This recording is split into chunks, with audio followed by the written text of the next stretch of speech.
Welcome to one Mobafire videos. In this video we are going to analyze and answer the question if Milio, the new champion, can be played top lane or it's only a support champion. I'm making this video because overall in PP it's super hard for us to play with this champion and I only had like 2 chances. So I'm going to just share what I experienced and what I think this champion can do. Let's start right now with the abilities. Milio is going to have the passive that is going to be like a burn damage effect after using your abilities. No matter which one you're using, you're going to activate this effect with your basic attack. This will apply on your ally as well. So imagine that your ally is going to do a huge amount of damage, but you are also going to do a very big amount of damage with this. As you can see here, while having only one up item, we are going to do 100 damage over 1.5 seconds. So it's going to be a pretty good burn damage. Your Q right now is going to be a fireball that you're going to kick towards the target. And if you hit them, you're going to knock them back and also slow them. And it's going to be a pretty good slow. It's going to be around 60. With the ability power, it's going to be 65 right now. But you can reach 17% and so go on. So you can use your Q like that. There you go. You're knocking back the target and then you're slowing him. Overall, this kill shot is not as easy as it seems.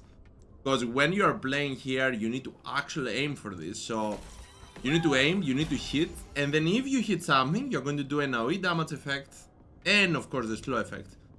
Overall, it will have 90% magic damage, but that's pretty much it. 20% up with this and another 90% up with this. Everything else will be defensive and overall support type abilities. But check this out. Your W right now is going to be like Sense W. You can activate this like that. And you're going to have this area here that is going to heal anyone that's going to be here for 215 HP over the duration, over 6 seconds. So it's going to be like a regeneration effect. And also it's going to apply your passive. No matter if you are going to be inside or your teammates, they are going to use your passive effect. Your E right now is going to be your shields. It's going to be like Vicey that you got charges or Tarek's Q. That's going to be with a shield. So you can use that. And while having the shield, you're going to have movement speed bonus, the shield of course, for 2.5 seconds. And the passive effect with the basic attack. And you see the burn damage. That's going to be the burn damage with the basic attacks. So your ultimate right now is going to be an AoE healing effect around you. The overall heal is not going to be that big. Soraka got a way bigger heal. But it will also grant to everybody 65% in ASTI. And also it's going to clear everything. Clear any stun, any ultimates, any mobilizing effect that is on you or all of the champions around you, all of the allied champions around you. So overall, this effect is going to be amazing. As you can see, we have the heal, both of us. Overall, it's going to be an amazing ultimate, but still, this is a defensive one that is going to be meant to help your allies. Let's go right now to the question. Can you play this champion as a top laner or mid laner or jungler?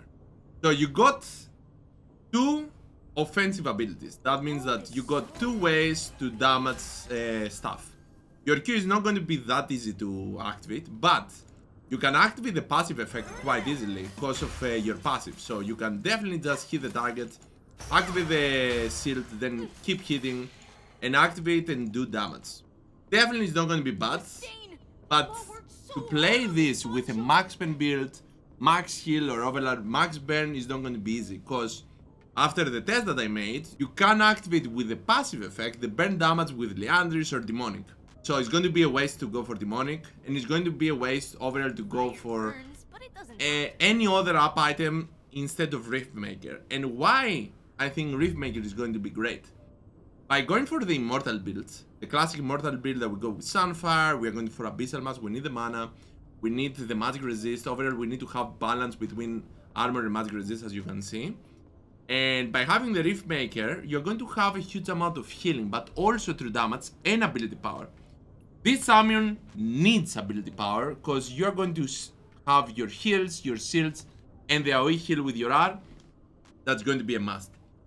But you are not having enough sustain if you go for any other build. So from my test, to go for anything else is going to be so hard to play. I was so behind. I couldn't do damage. I couldn't survive in lane. I couldn't even hit that easily in my Q. So my thoughts about this is that we need to play with grass. We need to play with Silbas because we got double shield. So imagine that we are going to activate Silbas twice. We need second win. You can also go for bone plating or conditioning. Both are actually all three will be amazing. Revitalize is a must, you already know that. You got heals and shields, there is nothing better. And right now you need Press of Mind and Legend of Tenacity. You need Tenacity overall.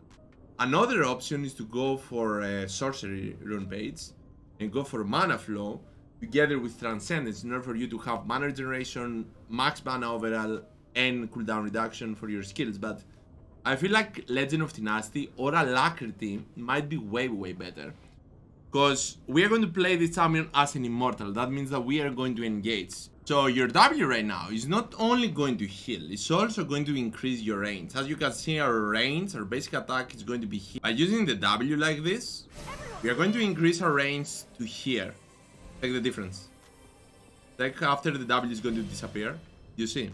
It's going to drop your range. Actually, it's going to increase your range by 20%. And that is going to apply for you and all of your allies. So you can use the W to poke down champions. You can activate the grass from range. That's going to be overall an amazing thing to do. For example, we can use this, activate this, and then just hit from range like that. Poke the champions, but also go melee range. For example, we can go in melee range to apply the damage with the Sunfire, have the Thornmail, leave the attackers, have the heal reduction as well. That's going to be super important. Because right now we are going to have the 40% heal reduction instantly the moment they are going to attack us. And then use our skills, slow them, stay here, use the W to heal ourselves and the allies, and multiply that with the Revitalize. Keep using the shield, moving around. Overall, you got a way to play. The immortal way might be the only way to play this champion. As a support, you're going to have great success. As top laner, you're going to have problems, except if you go for this build. Except if you go for the build that you are seeing here, anything else is going to make things difficult. I can also say that if you don't want the Rift Maker and you want to sacrifice, right now we got 100 ability power. Overall, it got pretty good. 90% ability power with this, 15 with this, 30% with this, 30% with that, and 20%. So if you want to ignore completely the Rift Maker, you can go for Iceborne. Iceborne might be even better, especially since we are going to have abilities that we can spam. For example, you can use this, then hit one time, slow everybody. It's not going to be that bad. You're going to have slow, damage reduction effects, overall amazing. But I feel like Rift Maker is going to give you that extra source of damage and sustain that you need. So that's what I think about Milio. As a support, it's going to be amazing. This is, by the way, the only skin that he got. That's looking pretty fun. Overall, it's a very interesting champion. Riot just went and created something completely different from what we had. For example, we don't. What the hell? For example, we don't have a champion that can give double shields. We don't have an AoE heal effect like W from Sen. We are not going to have an AoE heal effect like this that's going to also clear any stun, slow effect or whatever. So overall, it's a completely unique champion that's supposed to be bot laner, but in support. But overall can be played on other lanes as well, as long as you play with the right way. You are going to have problems, but the immortal build will for sure work. I can't test it in BB because everybody is just eager to play this, so they are instantly either pick it or dodge. But the moment this champion is going to be available in the live servers, I will for sure play this. I will for sure show you the immortal way for Milio and destroy the world. So guys, if you like what you saw here, this short explanation about the champion, the analyze about the build, and overall if you like to have this kind of content, be sure to like the video and comment below and tell me what do you think about Milio. Thanks for watching and see you all in the next gameplay that it's for sure going to break the game. Thanks for watching.